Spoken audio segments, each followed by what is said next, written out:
आज बेटा हम टॉपिक जो करने वाले हैं इस वीडियो में that is three D three dimensional geometry. तो बेटा थ्री डायमेंशनल ज्योमेट्री पढ़ने से पहले आप लोगों को एक ध्यान देना है बेटा बात कि थ्री डायमेंशनल ज्योमेट्री से पहले हमें वेक्टर की पूरी नॉलेज होनी चाहिए।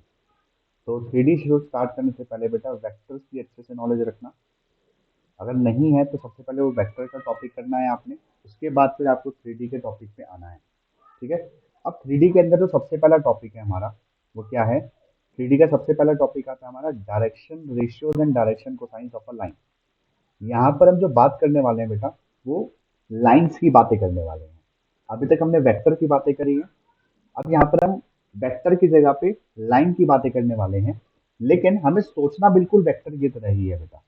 तो पहला टॉपिक हमारा क्या है? Direction ratios and direction cosines. अब ये होता क्या है इसकी बात करते हैं। जैसे हमने वेक्टर्स में भी पढ़ा हुआ है डायरेक्शन कोसाइंस के बारे में थोड़ा बहुत। वो क्या था कि let alpha beta and gamma, let alpha beta and gamma be the angles made by the line. अब यहां पर पहले वेक्टर था, अब यहां पर लाइन हो चुका है। Made by the line in the positive direction, in the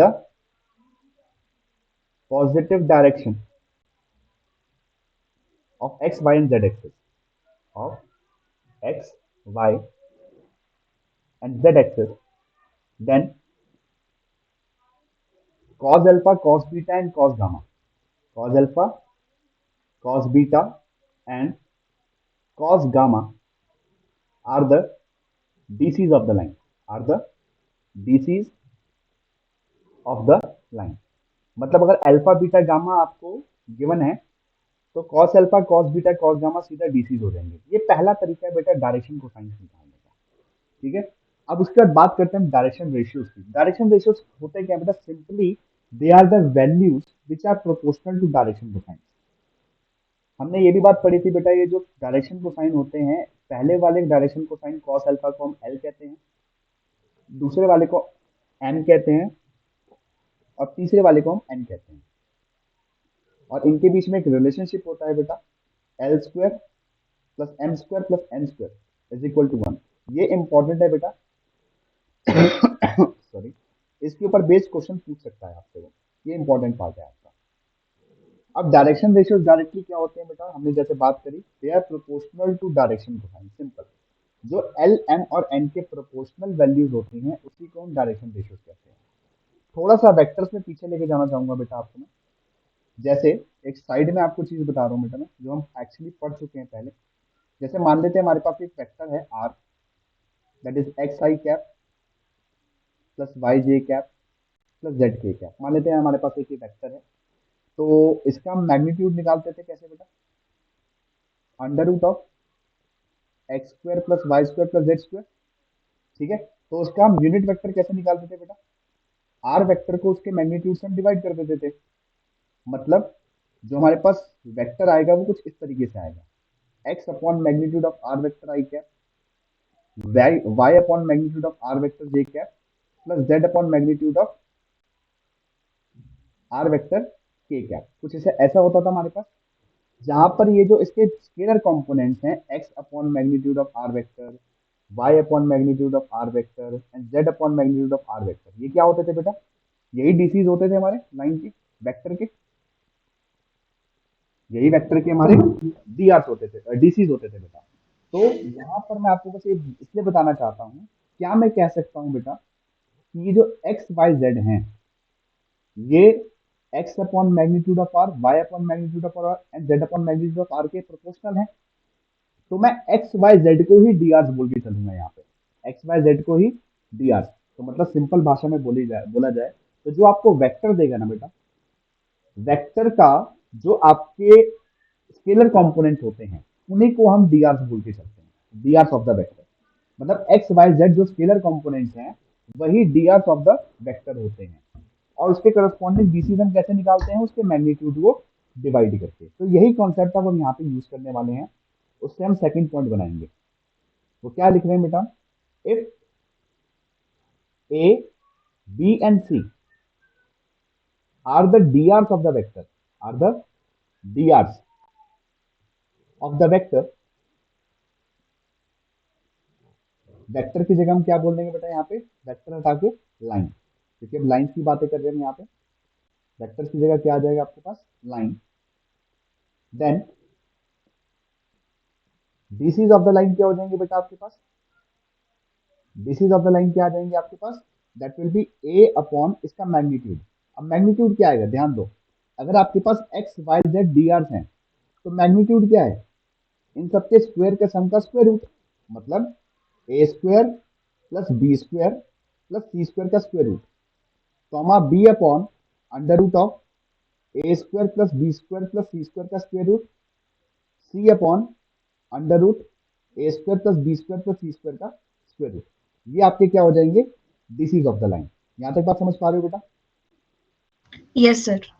अब थर्ड बात करते हैं बेटा, यहाँ पे अगर आपको दो पॉइंट्स गिवन है लाइन के ऊपर, इफ x1 y1 z1 एक पॉइंट है आपका, एंड x2 y2 z2 दूसरा पॉइंट है आपका, are points on the line. अब देखो याद करो बेटा, हम पॉइंट से वेक्टर बनाते थे, पॉइंट्स ऑन द लाइन, तो पॉइंट से हम वेक्टर्स बनाते थे, तो वेक्टर क्या बनता था बेटा हमारे पास, अगर दो पॉइंट गिवन होते थे एक वेक्टर के ऊपर, तो x2 minus x one i cap, y2 minus Y one j cap, z2 minus z1 k cap. तो क्या मैं कह सकता हूँ सीधा कि जो डी ऑफ द लाइन होंगी, D of the line, D of the line क्या है, वो जो x2 माइनस एक्स वन था, y2 minus Y one, z2 minus z1, यही हो जाएंगे बेटा इसके D R, X two minus x one, Y two minus Y one and Z two minus Z one, ये आपके इसके डी आर हो जाएंगे। और डीसीज क्या आएंगे बेटा फिर इसके, जब इसके मैग्नीट्यूड से इसको डिवाइड कर देंगे, तो डीसीज लिख लेते हैं बेटा यहाँ पे। तो डीसीज क्या आ जाएंगे आपके पास, x two minus x one upon, let's say p q ले लेते हैं इसको, y two minus Y one upon p q and Z two minus Z one upon p q. जहां पर जो आपका पी क्यू है that is given by under root of x two minus x one का whole square, y two minus Y one का whole square plus z two minus Z one का whole square. यहाँ तक बात समझ आ रही है? Yes sir. अब इसके बाद बात करते हैं, हमने हमें बेटा फोर्थ पॉइंट की बात करनी है यहाँ पे। फोर्थ पॉइंट क्या आता है हमारे पास, that is DCs of x axis, y axis या z axis, DCs of x axis. अच्छा एक बात बताओ, बेसिक डेफिनेशन क्या आती है हमारी, अगर एक line alpha beta gamma angle बनाती है एक्स वाई जेड एक्सिस के साथ, तो cos alpha cos beta cos gamma उसके डीसीज हो जाते थे। अब मुझे बताओ, एक्स एक्सिस जो है, एक्स वाई जेड एक्सिस के साथ क्या एंगल बनाएगी, एक्स एक्सिस के साथ जीरो एंगल बनाएगी, वाई एक्सिस के साथ 90, जेड एक्सिस के साथ 90 डिग्री। ठीक है, तो आपके डीसीज क्या हो जाएंगे, कॉस जीरो कॉस 90 कॉस 90, यही हो जाएंगे, कॉस जीरो कॉस 90 कॉस 90। तो क्या मैं कह सकता हूँ कि इसके डीसीज हो जाएंगे 100। सेम तरीके से अगर वाई एक्सिस की बात की जाए, तो ये क्या बच जाएगा, cos 90 cos zero cos 90, that is 010। The last one is Z axis. तो जेड एक्सिस क्या एंगल बनाएगा बेटा, एक्स एक्सिस के साथ 90 डिग्री का बनाया जाएगा तो कॉस 90 आ जाएगा, वाई एक्सिस के साथ भी 90 का, और जेड एक्सिस के साथ 0 डिग्री का एंगल, तो ये आ जाएगा 001। तो ये आपके डीसीज हो गए एक्स वाई जेड एक्सिस के, वन मार्कर में आपसे पूछ सकता है बेटा इस चीज के बारे में। यहाँ तक बात समझ आ रही है? यस ये सर। इसी तरीके से समझ आ रही है बात। हाँ जी सर। इसके बाद हम बात करते हैं बेटा थर्ड टॉपिक की अपने, this one is the first topic हमारा डी आर एंड डीसी। अब हम सेकंड टॉपिक पे आते हैं अपने। Second topic is the equations of a line, equations of line. जल्दी से नोट डाउन कर लो इसको एक बार। सर एक बार फर्स्ट स्लाइड। तो इक्वेशंस ऑफ लाइन अब हम कैसे निकालते हैं इसकी बात करते हैं बेटा। कोई एक लाइन है आपके पास, उसकी इक्वेशन निकालने का तरीका क्या है। सबसे पहली चीज, आपको एक पॉइंट गिवन होगा लाइन के ऊपर, गिवन अ पॉइंट, और दूसरी चीज क्या गिवन होगी, and a parallel vector to the line, and a parallel vector to the line. अगर आपको ये चीज गिवन है तो आप लाइन की इक्वेशन निकाल सकते हो। मतलब अगर डायग्रामेटिकली देखा जाए, ये आपकी लाइन है जिसकी मुझे इक्वेशन चाहिए। इसके ऊपर एक पॉइंट गिवन है, let's take the point x1 y1 z1, और एक इसके पैरेलल वेक्टर है। अब वेक्टर है तो बेटा वेक्टर को मैं नाम दे देता हूँ लेट्स से बी वेक्टर यहाँ पे। तो ये जो ए पॉइंट है, ए पॉइंट का मैं पोजीशन वेक्टर बना सकता हूँ बेटा। पॉइंट का पोजीशन वेक्टर कैसे बनता है? सीधा उसके पॉइंट्स कोऑर्डिनेट्स को आई कैप जे कैप के कैप के साथ लिख देते हैं। That is x I cap, x one i cap plus y one j cap plus z one k cap. और जो आपका पैरेलल वेक्टर है, let's take the vector to be a i cap plus b j cap plus c k cap. तो इसकी जो बेटा vector equation होती है, दो तरीके की इक्वेशन बनती है, एक तो वेक्टर इक्वेशन और दूसरी इक्वेशन बनती है कार्टेशियन इक्वेशन। तो वेक्टर इक्वेशन जो बनेगी बेटा इसकी इसकी वेक्टर इक्वेशन जो देते हैं हम, that is given by R vector is equal to A vector plus lambda times B vector. सीधा मतलब जो आपकी इक्वेशन बनेगी आपके पास कुछ इस तरीके से दिखाई देगी, r vector is equal to x one i cap plus y one j cap plus z one k cap plus lambda times a i cap plus b j cap plus c k cap. ठीक है बेटा। इसके बाद फिर हम बात करते हैं कार्टेशियन इक्वेशन की। तो कार्टेशियन इक्वेशन कैसे बनती है ये बहुत इंपॉर्टेंट है देखना। कार्टेशियन इक्वेशन के लिए हमें कोऑर्डिनेट चाहिए होते हैं बेटा। तो कोऑर्डिनेट्स क्या है? आपका ए पॉइंट क्या था? x1 y1 z1। और आपका पैरेलल वेक्टर क्या था? बी वेक्टर था, जिसके डी आर हमें चाहिए। अब यहाँ पे क्या चाहिए? अब यहाँ पे D R of B vector, क्योंकि कार्टेशियन इक्वेशन में डी आर यूज करते हैं, सिर्फ आई कैप जे कैप के कैप यूज नहीं होता है। तो डी आर हम ले लेंगे बेटा ए बी सी, क्योंकि वेक्टर क्या था हमारे पास? A i cap plus b j cap plus c k cap, तो उसके डी आर हो जाएंगे ए बी सी। तो जो इसकी करस्पॉन्डिंग इक्वेशन बनती है, that is given by x minus x one upon a is equal to y minus Y one upon b is equal to z minus Z one upon c. ध्यान देना x1 y1 z1 जो है ये point के coordinates होते हैं, और A B C जो है ये डी आर है। अब यहाँ पर ये बात समझने की जरूरत है बेटा, जो वेक्टर इक्वेशन है उससे कार्टेशियन में कैसे जाया जाता है, कार्टेशियन से वेक्टर में कैसे जाया जाता है। This is the most important topic of this chapter, क्योंकि इसी के ऊपर सारी चीजें आगे की डिपेंडेंट है। मान लो आपको कार्टेशियन इक्वेशन दे दी, आप वेक्टर इक्वेशन पे कैसे जाओगे वो चीज देखनी है, और वेक्टर दे दी तो कार्टेशियन पे कैसे जाओगे ये भी देखना है आपको। तो ध्यान देना, जैसे मान लो आपको वेक्टर इक्वेशन गिवन है, तो वेक्टर इक्वेशन के ये जो पहला जो वेक्टर होता है यहाँ पे, ये पहला वेक्टर आपके ऊपर वाले पॉइंट्स देता है। ऊपर वाले पॉइंट्स का मतलब x1 y1 z1 के बारे में बताता है। और जो लैम्डा के बाद जो वैल्यू है आपके पास, लैम्डा के पास जो एक वेक्टर आ रहा है आपके पास a i cap plus b j cap plus c k cap, ये होता है पैरेलल वेक्टर। वो पैरेलल वेक्टर के डी आर देता है आपको। यहाँ पे बी आएगा बेटा, सी में बी आएगा। तो यहाँ पर ये पैरेलल वेक्टर के डी आर यहाँ से मिल जाते हैं मुझे। करस्पॉन्डिंगली वैसे ही उल्टा चलते हैं हम। कार्टेशियन इक्वेशन में जो ऊपर गिवन होता है वो पहले वाला वेक्टर देता है। x1 y1 z1 हमें क्या देगा? पहला वेक्टर देगा a vector, that is x1 i cap plus y1 j cap plus z1 k cap, जो पॉइंट का पोजीशन वेक्टर होता है। सिमिलरली जो आपका नीचे जो पॉइंट्स हैं आपके पास ए बी सी, वो आपका क्या देता है? पैरेलल वेक्टर आपको ए आई कैप प्लस जी के B j cap plus c k cap. Condition सिर्फ एक है बेटा, आपकी कार्टेशियन इक्वेशन जो होनी चाहिए ना, वो स्टैंडर्ड फॉर्म में होनी चाहिए। स्टैंडर्ड फॉर्म का मतलब एक चीज ध्यान रखना, एक्स वाई जेड के कोफिशिएंट 1 होना चाहिए। इसी में घुमाएगा बेटा आपको वो। एक्स वाई जेड का कोफिशिएंट क्या होना चाहिए? 1। जैसे फॉर एग्जांपल एक क्वेश्चन लेते हैं, आपको एक उसने दे दिया वेक्टर, एक कार्टेशियन इक्वेशन दे दी, X minus one upon two is equal to let's say 14 minus seven Y upon three is equal to 1 minus Z upon two. ये आपकी कार्टेशियन इक्वेशन है। वो बोल रहा है कि मुझे इसकी वेक्टर इक्वेशन बना के दिखाओ। तो वेक्टर इक्वेशन कैसे बनाएंगे? सबसे पहले तो ये चेक करो क्या ये कार्टेशियन इक्वेशन स्टैंडर्ड फॉर्म में है। तो वो नो सर। No sir. क्यों नहीं है? क्योंकि y का कोफिशिएंट आपका 1 नहीं है, -7 है। सिमिलरली z का कोफिशिएंट भी 1 नहीं है, -1 है। तो कैसे बनाया जाता है ध्यान दो। पहले वाले में तो कोई दिक्कत नहीं है बेटा, उसको एज इट इज लिख देते हैं। दूसरे वाले में से हमें -7 कॉमन लेना पड़ेगा, क्योंकि y का कोफिशिएंट 1 बनाना पड़ेगा मुझे।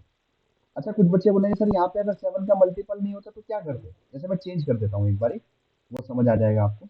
लेट्स टेक अब वैल्यू जो 7 का मल्टीपल नहीं है, लेट्स टेक 4, लेट्स 4 ले लिया मैंने। तो मुझे क्या करना है, बस यहाँ पे y, मुझे मतलब है y के कोफिशिएंट से, y का कोफिशिएंट 1 होना चाहिए, उसके साथ कुछ भी है मुझे तो कोई फर्क नहीं पड़ता।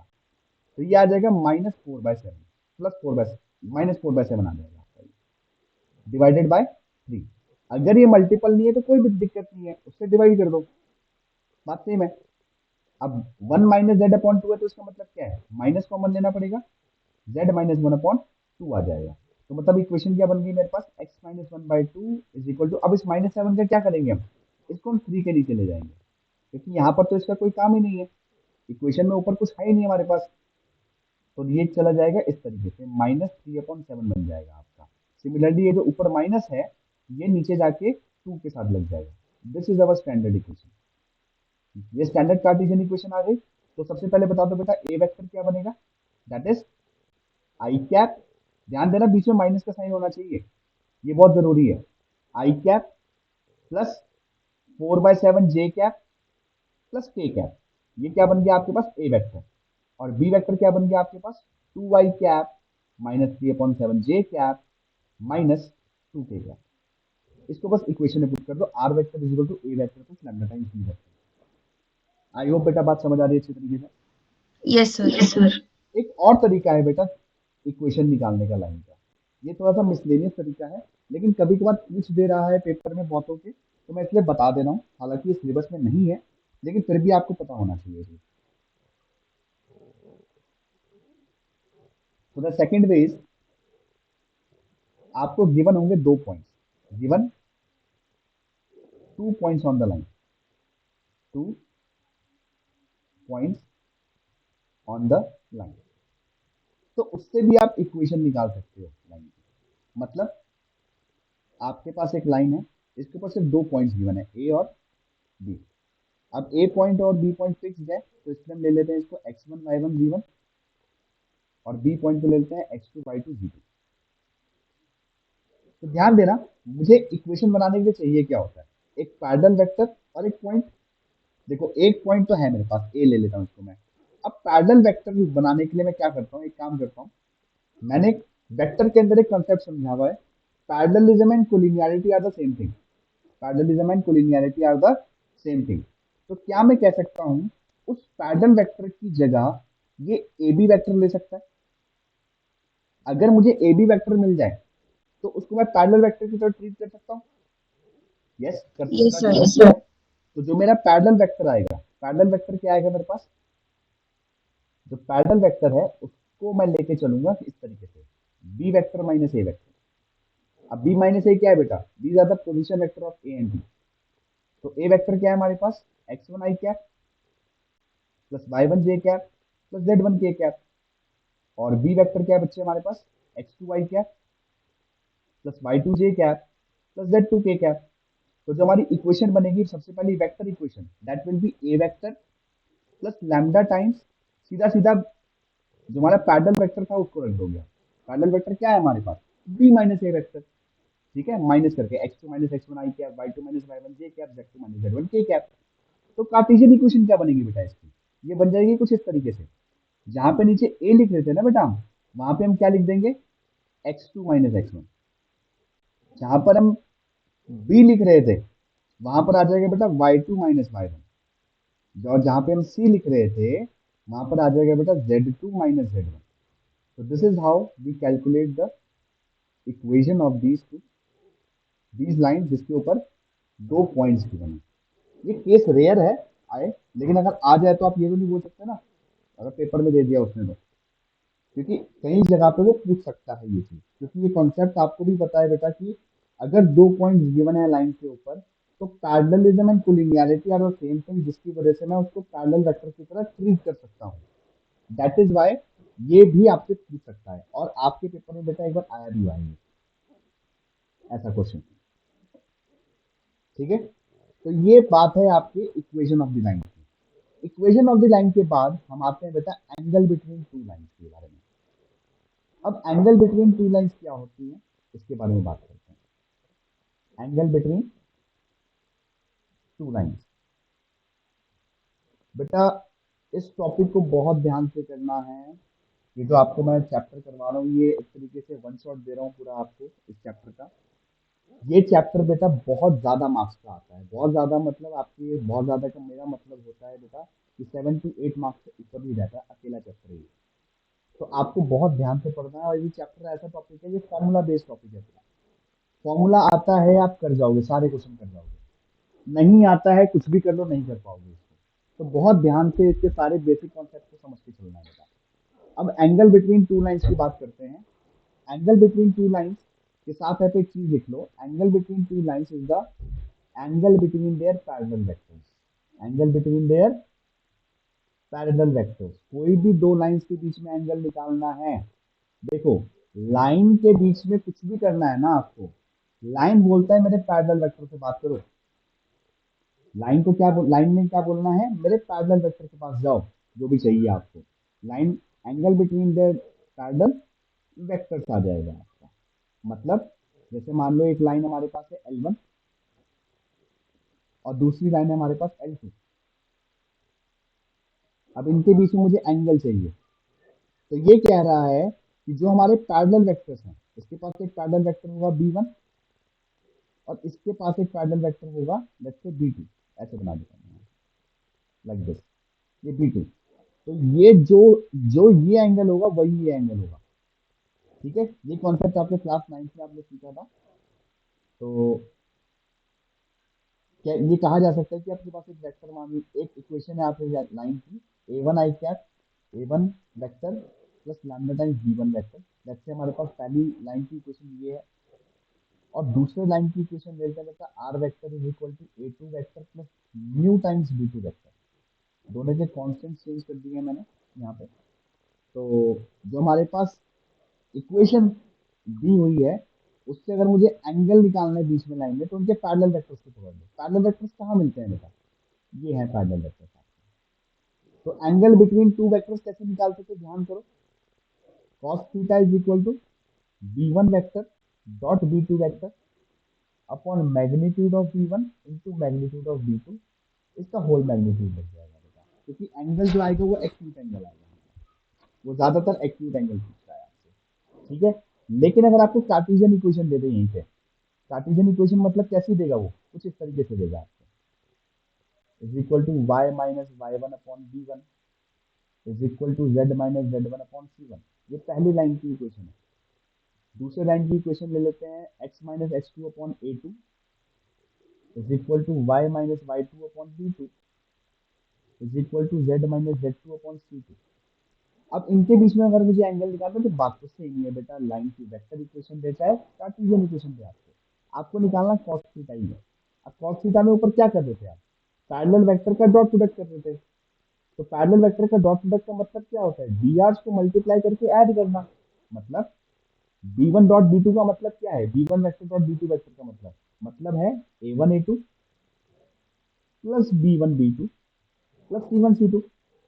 अरे बच्चे, B1 वेक्टर क्या है आपका, अगर कार्टेशियन इक्वेशन मिले आपको तो वो क्या है, A1 i cap plus B1 J cap plus C1 के कैप। और B2 वेक्टर क्या है, A2 आई कैप प्लस B2 जे कैप प्लस C2 के कैप। तो इनका डॉट प्रोडक्ट कैसे करोगे, A1 A2 plus B1 B2 plus C1 C2। ये ऊपर आ गया, और नीचे मैग्नीट्यूड्स हैं, दोनों के मैग्नीट्यूड्स कैसे लिखोगे बेटा, B1 वेक्टर का मैग्नीट्यूड क्या आएगा, A1 square plus B1 square plus C1 square, और दूसरे वाले का A2 square plus B2 square plus C2 square, और इसका मॉड लिख जाएगा। यही आपका फॉर्मूला बन जाएगा। अभी जो सैंपल पेपर है बेटा, उसके असर्जन रीजनिंग में इसका क्वेश्चन दे रखा है, फॉर्मूला बेस्ड क्वेश्चन है वो आपका। आपसे फॉर्मूला पूछ रहा है वो यहाँ पे, तो वो आपको कार्टेशियन इक्वेशन का फॉर्मूला दे रहा है उसमें। तो ये बात ध्यान रखना कि वेक्टर इक्वेशन अगर आप यूज कर रहे हो, तो उससे आपकी कार्टेशियन इक्वेशन की क्या करस्पॉन्डिंग फॉर्मूला बनेगा, ये आपको पता होना चाहिए। ये चीज जैसे एंगल बिटवीन टू लाइंस है, वेक्टर इक्वेशन है, कार्टेशियन इक्वेशन है, दोनों से सेम फॉर्मूला बनेगा, फॉर्मूला अलग नहीं है। बस वहां पर वेक्टर्स यूज होंगे पहले वाले में, दूसरे में कोऑर्डिनेट्स का यूज करेगा वो यहाँ पे। तो एंगल बिटवीन टू लाइंस हमारा इतना ही पार्ट है। दो चीजें ध्यान देनी है बेटा यहाँ पे। पहली बात कि अगर दो लाइंस परपेंडिकुलर हैं, if L1 is perpendicular to L2, तो इससे क्या होगा बेटा, क्या मैं कह सकता हूँ इसके पैरेलल वेक्टर भी परपेंडिकुलर होंगे? अगर दो लाइंस परपेंडिकुलर है तो उनके पैरेलल वेक्टर भी परपेंडिकुलर, क्योंकि जो लाइंस के बीच में एंगल होता है वही वेक्टर्स के बीच में एंगल होता है। और अगर दो वेक्टर्स परपेंडिकुलर हैं बेटा, तो उनका डॉट प्रोडक्ट क्या हो जाएगा? जीरो। डॉट प्रोडक्ट जीरो का मतलब क्या है? कार्टेशियन फॉर्म में देखा जाए तो कार्टेशियन फॉर्म में आप ये कह सकते हो कि a1 a2 plus b1 b2 plus c1 c2 zero आएगा। a1 a2 plus b1 b2 plus c1 c2 zero आएगा आपका, अगर दो लाइन परपेंडिकुलर हैं तो। दूसरी बात, अगर वो पैरेलल हैं, दो लाइन, अगर दो लाइंस पैरेलल हैं तो पैरेलल वेक्टर्स भी उनके पैरेलल होंगे। पैरेलल वेक्टर पैरेलल है, इसका मतलब क्या है बच्चे? कि जो एक वेक्टर है वो लैम्डा टाइम्स दूसरा वेक्टर होगा, प्रोपोर्शनल होगा। वेक्टर फॉर्म में प्रोपोर्शनैलिटी ऐसे लिखी जाती है, और अगर कार्टेशियन फॉर्म में बोला जाए तो सेम चीज को मैं ऐसे लिख सकता हूँ, a1/a2 is equal to b1/b2 is equal to c1/c2, जहाँ पर a1 b1 c1 b1 vector के डी आर्थ हैं, a2 b2 c2 b2 vector के डी आर्थ हैं आपके। तो इस तरीके से आप एंगल बिटवीन टू लाइंस को यूज कर सकते हो अपने। ये एक स्लाइड में मैंने पूरा आपको एंगल बिटवीन टू लाइंस का समझा दिया है। इसके बाद एक लास्ट कंसेप्ट बचता है जो आपको ध्यान रखना है, वो है डिस्टेंस, जिसको हम स्पेसिफिकली बोलते हैं शॉर्टेस्ट डिस्टेंस। इसके बाद ये चैप्टर पूरा खत्म हो जाता है और दो तीन टाइप के क्वेश्चन बनते हैं, वो देखेंगे हम इसके बाद फिर। तो अब हम आते हैं बेटा अपने नेक्स्ट टॉपिक के ऊपर, that is shortest distance. Shortest distance. अब शॉर्टेस्ट डिस्टेंस बेटा दो तरीके से पूछता है। पहला पूछेगा बिटवीन स्क्यू लाइन, किसके बीच में बेटा? Skew line, SKEW line. अब स्क्यू लाइन्स क्या होती हैं? एक बार पेपर में बेटा ये भी पूछा है, व्हाट आर स्क्यू लाइन, ये भी डेफिनेशन भी पूछी हुई है इसकी। तो सीधा सीधा लिखना है आपने, the line which are neither intersecting, neither intersecting nor parallel. ना ही वो इंटरसेक्टिंग होती हैं, ना ही वो पैरेलल होती है, तो स्क्यू लाइन्स कहते हैं। तो सीधा सीधा अगर आपको कुछ भी नहीं गिवन है तो हम लाइंस को स्क्यू लाइंस ही मान के चलते हैं यहाँ पे। जैसे सबसे पहले इक्वेशन दे रखी है R vector is equal to a1 plus lambda times b1, और दूसरी इक्वेशन गिवन है बेटा R vector is equal to a2 vector plus mu times b2 vector. अगर ये दो स्क्यू लाइंस हैं बेटा, तो इनके बीच में जो डिस्टेंस होता है, शॉर्टेस्ट डिस्टेंस जो होता है, that is calculated as a2 minus a1, जो वेक्टर है आपके a2 vector minus a1 vector का dot product with b1 vector cross b2 vector upon magnitude of b1 cross b2 vector. सीधा सीधा फॉर्मूला है बेटा, कुछ भी इसमें चेंजेस नहीं है। और इसका मॉड लगा देंगे। मॉड्यूलस क्यों लगा रहे हैं बेटा? क्योंकि distance is always positive, distance is always positive. Second जो है, हम पैरेलल लाइंस के बीच में भी डिस्टेंस निकालेंगे। पैरेलल लाइंस के बीच में डिस्टेंस कैसे निकलता है? अब सबसे पहले यहाँ पे हमें ये पहचानना पड़ेगा कि ये लाइन पैरेलल कैसे है। हाउ वी विल आइडेंटिफाई कि दो लाइंस पैरेलल हैं?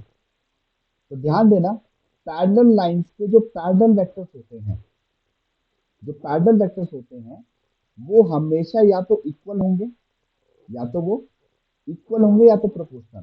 पैरेलल वेक्टर कौन से हैं? ये वाले, या तो वो इक्वल देगा या तो प्रोपोर्शनल दे देगा वो। ये आपको देखना होगा। कभी भी आपको वो शॉर्टेस्ट डिस्टेंस बोल रहा है ना, तो सबसे पहले आपको पहचानना पड़ेगा कि ये पैरेलल लाइंस के बारे में तो नहीं बात कर रहा। ठीक है, अब वो कैसे पहचानोगे आप? लैम्डा के बाद जो आपका वेक्टर है और म्यू के बाद जो वेक्टर है, इनको कंपेयर करो, क्या ये सेम तो नहीं है?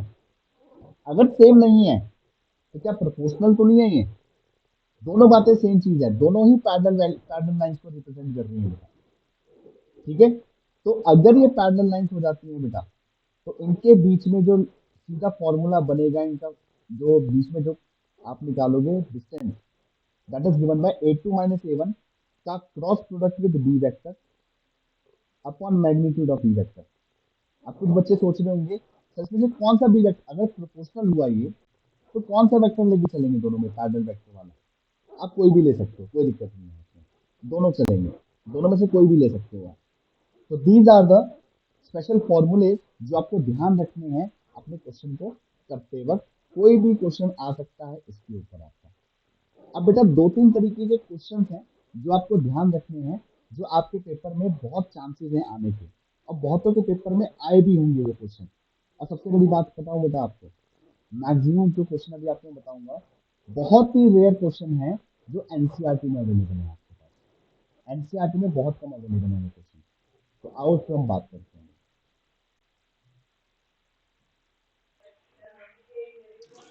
सो अब देखते हैं बेटा किस टाइप के क्वेश्चंस हमारे 3D में पूछे जाते हैं जो ज्यादा मार्क्स वाले होते हैं। नॉर्मल क्वेश्चन जो भी हमने कॉन्सेप्ट करे उसका तो उसमें तो आएंगे ही आएंगे क्वेश्चन, जैसे एंगल बिटवीन टू लाइंस या फिर शॉर्टेस्ट डिस्टेंस का फॉर्मूला, ये सब तो नॉर्मल तरीके से पूछेगा। कौन से अलग ऐसे क्वेश्चन है जो पूछ सकता है आपसे? सबसे पहला क्वेश्चन है बेटा, that is point of intersection. क्या है? पॉइंट ऑफ इंटरसेक्शन निकालने के लिए कि दो लाइंस दे देगा आपको और आपसे पूछेगा prove that these two lines are intersecting and find the point of intersection. Point of intersection निकालने के लिए दूसरा क्वेश्चन सबसे इंपॉर्टेंट है और बहुत ज्यादा चांसेस हैं इसके आने के, that is foot of the perpendicular. Foot of the perpendicular निकालने के लिए, फुट ऑफ द परपेंडिकुलर निकालने के लिए आ सकता है आपका, या फिर image of the point, image of a point in the line, in the line, ये पूछ सकता है आपसे। या फिर थर्ड केस आपसे पूछ सकता है find the points, find the points on two lines. दो लाइंस दे देगा आपको, उन दोनों के ऊपर ऐसे पॉइंट्स पूछेगा such that their distance is shortest, their distance is shortest। इन तीनों में बेटा एक कंसेप्ट लगना है हमारा, जिसको हम कहते हैं कोऑर्डिनेट सिस्टम का कॉन्सेप्ट। कौन सा? Coordinate system. अभी आपको सिर्फ ग्लिम्स बता रहा हूं बेटा इसका, जब हम नेक्स्ट वीडियो में इसके क्वेश्चंस करेंगे तो इसको डेप्थ में समझेंगे कैसे क्या है। फिलहाल अभी कोऑर्डिनेट सिस्टम कैसे निकलता है मैं आपको बस इतना बता रहा हूं। यहां पे सबसे पहली बात, आपको यहां पर जो है कार्टेशियन इक्वेशन चाहिए लाइन की, आपको कार्टेशियन इक्वेशन चाहिए होंगी आपको लाइन की। सबसे पहले आपको अगर वेक्टर इक्वेशन गिवन है लाइन की, तो आपको उसे कार्टेशियन इक्वेशन में कन्वर्ट करना है। देन उसके बाद जैसे फॉर एग्जांपल आपने एक इक्वेशन ली, आपके पास ये इक्वेशन है, let's say x minus 1/2 is equal to y plus 3/4 is equal to z minus 3/5। तो आपने क्या करना होता है सबसे पहले कोऑर्डिनेट सिस्टम बनाने के लिए, put it equal to lambda, put it equal to lambda, और एक एक करके एक्स वाई जेड की वैल्यू निकाल लो। एक्स वाई जेड की वैल्यू कैसे निकालते हैं बेटा?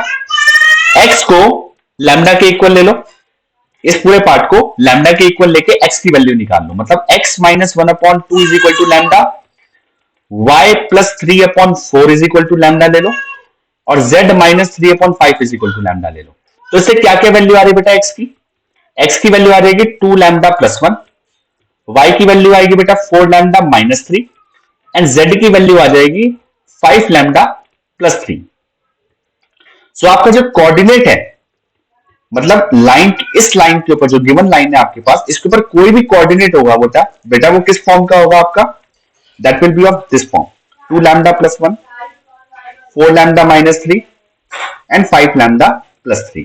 तो इस तरीके से हमें इसको कन्वर्ट करके फिर फर्दर आगे इन तीनों क्वेश्चन में आगे हमें मूव करना है। पहला स्टेप यही रहेगा आपका इन तीनों क्वेश्चंस के अंदर। अब क्वेश्चन को कैसे करना है, क्या है, कैसे सॉल्व करना है आगे, उसको हम नेक्स्ट वीडियो में देखेंगे। फिलहाल इस वीडियो को यहीं पे एंड करते हैं।